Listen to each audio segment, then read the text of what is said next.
Welcome to Vintage Reddit. Today is all about malicious compliance.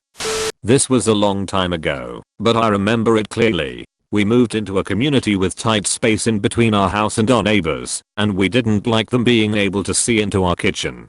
We put up a bunch of plants, costing thousands, but my parents thought it would be worth it. A week later my parents awoke to the plants completely chopped down. My father was furious and marched down to our neighbor's house. He told my father the plants were on his property line, therefore he had total right to take them down. He warned that if anything were to go on his property again, he would report us to the authorities immediately. Later that day my father called the company that put in the plants, and with a warranty we could have them replanted next week for no charge. We made sure there was no way it was on our neighbor's property. However, a few days later we caught him chopping them down at 2 a.m. We called the police upon obstruction of property, and after a chat with my neighbor he decided to call a professional and mark his property line. My father agreed. A few days later I got home to find orange tape in my neighbor's yard. Apparently, his fence was 11 feet over our property line. We watched as he took down his fence, completely furious. Within the next month we were enjoying our new space and privacy in our backyard, and my neighbor ended up losing 1/4 of his backyard. My neighbor ended up having to pay almost 10k for the destruction of our property, and we got to plant our plants again. My father died on Father's Day 2012. He was divorced and living alone, and I'm an only child. So that means that I had to wrap up all of his affairs. This story centers around us trying to get his utilities cancelled. I called in to see what we had to do to get them to cancel. The lady I spoke with on the phone said to send in his certified death certificate. I sent in the certified copy of his death certificate the next day. The next month got another bill. I called again, and a new woman answered. She said that, because I wasn't on the account, that she had to speak with the account holder. I informed her that the account holder was dead, but she wouldn't budge. I had to make an appointment with a supervisor, so she could speak to him herself in person. I showed up at the Board of Public Utilities with another death certificate, and his ashes in the clear bag that they returned his remains in. I plopped them down on the center of her desk, and said when she talked to him to tell him that I loved him for me. The woman went pale, flew out her chair, and called the cops. When they showed up she claimed that I had assaulted her. And yes, my dad's remains were still sitting in the middle of her desk with the death certificate. The cops questioned me as to why I would do that. I told them the story. The supervisor's boss was called in, and they all stepped away from the desk for a private talk. While they were talking the cops came over to talk to me. They said that I shouldn't take human remains out in public, but there was no laws that were broken. I said that I agreed with them that it was extreme, but she insisted to speak with him in person. By then they were done talking between themselves. The supervisor's boss kissed up to me and got it taken care of. But the story isn't over yet. I had to call back a few days later to get utilities back to the house in my name. When the person on the phone saw the address in my name, I was immediately put on hold. The supervisor's boss that finally helped me got on the phone. She sucked up to me and waived all of the fees that come with setting up utilities. Just as the call was ending, she informed me that she was again so sorry for the employee's lack of compassion. She said that the employee was terminated, and again she is so very sorry.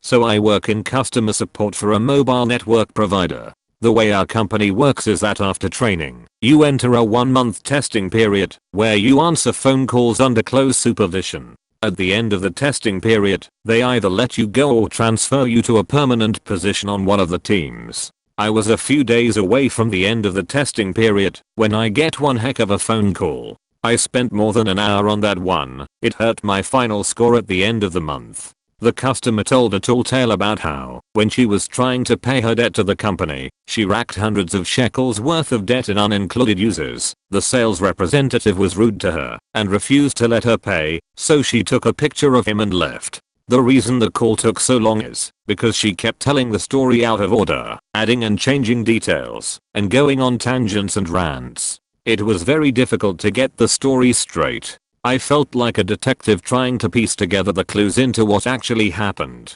Every time I read the story back to her chronologically, she added or changed something in the middle, or went on a tangent about how she's a polite British woman and we shouldn't hire people like that representative to represent our company. Eventually, I got her to settle down on a version of what happened. I looked through the records and saw that according to the representative, who was a lot more concise than her, she was the one being rude, yelling at him in English, a language he barely spoke, and taking his picture without his consent.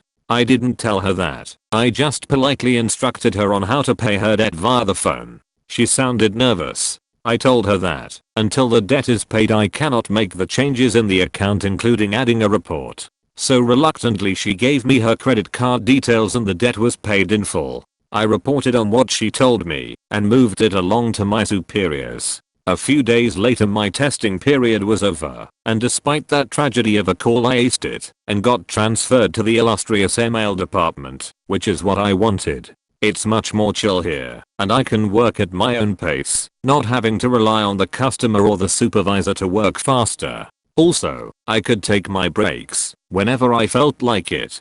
Everything is fine for a couple of weeks until I receive a new email telling a familiar tale. It was an enraged recounting of the same story I heard on the phone, except much more elaborate, with more details I never heard before, such as the involvement of another person, or that the representative assaulted the customer by trying to impede her exit from the store. The customer complained that she's been cheated and expected the representative to be fired, but she saw him again at the store and was outraged. She was under the impression that her paying her debt meant we will listen to her and fire the representative. The email ends with the following demands. Fire the representative. Reimburse her for the money we stole from her under false pretenses. Apologize to her in the form of extra compensation and a personal phone call from a high-ranking manager. If we did not comply, the police will get involved. So I complied with the second part, and we got the police involved. You see, while reading the email I noticed that the address she emailed us from had a different surname than her account or the credit card information she provided. And lo and behold, the email was actually her real name, while the other details were fake. Turns out she was indeed a polite British woman, a British woman overstaying her visa for over a year, that was now using a fake identity in Israel. How's that for false pretenses, bitch? As we discovered later, she was also wanted for numerous accounts of fraud where she didn't pay for services or claimed compensation for stories that later turned out to be false. Just like she tried to do with us. We called the police, but they couldn't find her, since the physical address she registered on our site was also fake. So we called her back to the store to apologize personally. She gladly obliged. The police were waiting for her. Neither I nor the representative she implicated were there that day, unfortunately, so we didn't get to see the look on her face. She was fined a hefty amount and then deported back to the UK.